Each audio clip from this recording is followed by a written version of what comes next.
Following the Russian Revolution in 1917, the United States government, including figures like Attorney General Mitchell Palmer and President Woodrow Wilson, feared a revolution of their own led by anarchists and radical leftists, resulting in the time known as the First Red Scare. Fear of uprising and apprehensions surrounding the end of World War I led to the Sedition Act of 1918, which outlawed any disloyal or profane language about the form of the U.S. government. Following this act, the Palmer raids took place, which ultimately ended in the arrest and deportation of more than 4,000 foreigners, radicals, and leftists, who may or may not have been guilty of their accused crimes. This tyranny of fear and unjust policies was a turning point in the heightening of immigration and deportation standards, and the involuntary setup for the Second Red Scare, among other important social and political events, impacting the lives of millions of people. In February of 1917, the first of two revolutions took place in Russia.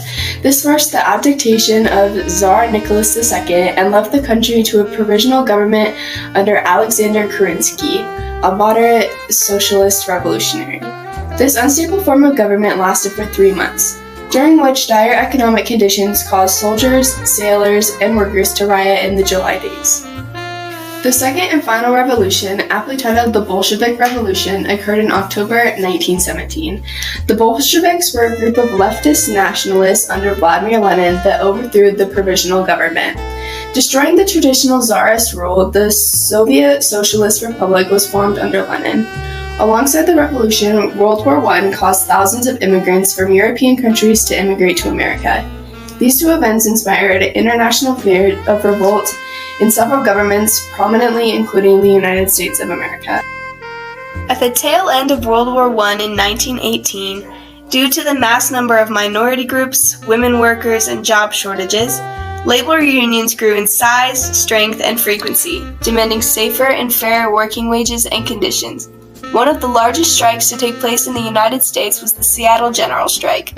While the bulk of strikers were shipyard workers, they were joined by 25,000 people of other unions in a Seattle-wide strike. As strikes grew into riots and violent marches, the United States government became apprehensive, remembering similar situations prior to the overthrowing of the Russian government. Alongside unionizing, large numbers of European, African, and Russian immigrants began to flood ports and make their lives in America, causing race riots and raising the tension. The term Reds was developed to label those loyal to the Soviet flag and government. As President Wilson said to Congress about the entrance of the United States into World War I, the world must be made safe for democracy. Its peace must be planted upon the tested foundations of political liberty. We have no selfish ends to serve. We desire no conquest, no dominion. America was founded on the principles of civilian rights, devoted to democracy that would protect those rights, and seemingly immigrants posed a threat to it. In an effort to control leftists, anarchists, and radicals from many foreign countries, the Sedition Act of 1918 was passed, outlawing slanderous, discrediting, and unlawful speech about the United States government, forcing these writers to resume their efforts underground. In violent response, the Galleanists launched the mail plot bombings in April through June of 1919. The Italian Galleanists were a group of violent anarchists under the direction of Luigi Galleani that carried out bombings and assassinations against anti-immigration, anti-communist, and government-loyal figures. The group would send time bombs in the mail to homes and offices. One such bomb was sent to the home of Attorney General Mitchell Palmer, inducing his crucial role in the remainder of the First Red Scare. The nation turned to the government, demanding action and even retribution against not only the Italian anarchists, but anyone who was suspected to harbor dislike for the country of democracy. Palmer was not only enraged by the act of violence against him, but had been seeking a White House position and seized the opportunity. The Attorney General teamed up with J. Edgar Hoover, head of the General Intelligence Division of the FBI, and set in motion what came to be known as the Palmer Raids. At the beginning of this act, to gain support and sympathizers, Palmer predicted a mass uprising of Italians, Reds, and other government opposers on May Day of 1920. In November of 1919, at the behest of General Palmer, federal and local forces conducted a raid in New York City on the Union of Russian Workers. More than 200 union members were arrested under laws like the Sedition Act. A second raid later in the month revealed a false wall concealing a bomb factory. This startling discovery added integrity to Palmer's claims and fueled the fire for the next and greatest raid of the first Red Scare. On January 2, 1920, across more than 30 major cities in the United States, thousands of foreign immigrants, guilty and innocent, were arrested. The number of those arrested on January 2nd and following raids is estimated to be between 5,000 and 10,000 immigrants.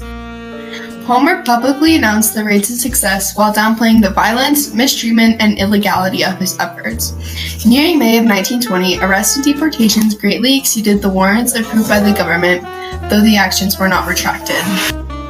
However, these cruelties and ever-violent raids did not go unnoticed by the general public, and many began to disagree with Palmer. Hoping to sway the people to see reason, activists such as Emma Goldman, a Russian immigrant and writer, spoke out against what she believed to be injustice. In a biased trial after her arrest in 1919, Goldman accused the government of violating one of the very foundations on which America was built, the First Amendment. When the 1st of May, 1920 came about, and Palmer's great communist uprising did not come to pass, the people turned on him and his credibility, power, and influence were lost, leading to the end of the period known as the First Red Scare. After the first Red Scare had slightly calmed, thousands of suspected Russians were deported without any formal trial. Americans lived with threats and accusations of being communist, sympathizers of movements. False allegations separated families, ruined career paths for many citizens, and led to the Second Red Scare and the impacts that it brought. The Second Red Scare took place throughout the 1940s and 50s, mainly due to the assumption that all foreigners were attempting to infiltrate the government. Trailing the Second Red Scare came the Illegals Program. The Illegals Program was a network of undercover Russian sleeper agents.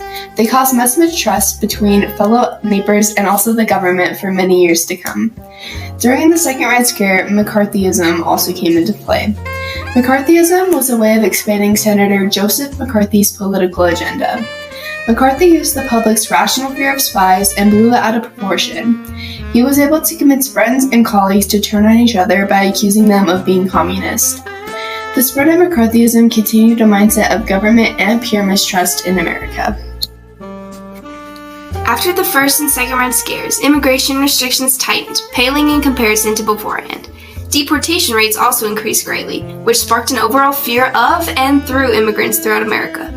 The public had a general fear of all European immigrants because of the Illegals Program, but that hysteria quickly strengthened and created an apprehension of immigrants from areas all over the world, including South and Central America and Asia. The First Red Scare exerted influence over a century of politics, social normalcies, and racism around the world, making it a vital turning point in history.